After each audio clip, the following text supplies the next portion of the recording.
Este foi un congreso híbrido entre a Fundación Entretantos e a Sociedade Galega de Pastos e Forraxes,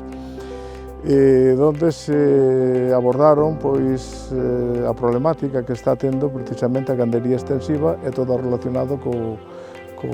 tema de pastos, as súas dificultades, que son moitas, nun proceso de retroceso, de certa decadencia, cando en realidade debería de estar nunha situación moi diferente polos grandes servicios ecosistémicos que esta actividade está reportando ya a sociedade. O pastoralismo en Galicia depende das zonas. Hai zonas en que está completamente abandonado e hai outras zonas nas que se mantén bastante ben, como esta na que estamos aquí, de Abadín, do norte da provincia de Lugo.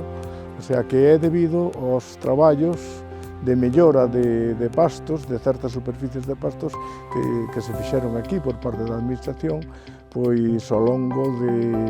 30, 40, 25 anos, pero vamos, é un programa de mellora de pastos en moitos veciñais en Mancomún que afortunadamente mantense, pasou por diversos gobernos de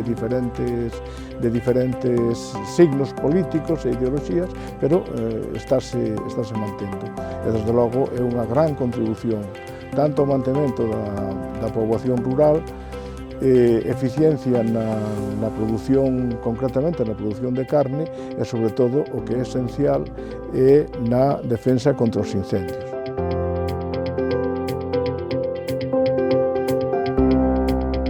Decidimos facer unha visita para ensinar esta finca, a investigación que facemos aquí, como facemos o pastoreo, as especies animais que temos, e todo isto contextualizando dentro desta xornada. Esta é unha finca que ten 180 hectáreas de superficie, a maior parte xa están transformadas a pasto, tense desenvolto moitos ensaios aquí precisamente de experimentos de transformación de matorral a pasto que serviron como base para transformar moitos dos montes veciñais que hoxe en día se están aproveitando en pasto, pois os experimentos que se fixeron aquí serviron de base para desenvolver esas experiencias. Galicia dentro da península ten un clima especial, aquí temos unha alta produción de pasto polo clima húmedo e polas temperaturas máis moderadas que o frío do norte de Europa. Entón aquí temos todas as posibilidades. De feito, prácticamente calquera das especies máis comuns de gando se desenvolve dunha forma adecuada utilizando pastos e forraxes como base da súa alimentación. Aquí o que pretendemos é facer distintos estudios con distintas especies, distintas razas e ver precisamente eses rendementos que nos poden dar, neste caso, en sistemas de produción de carne.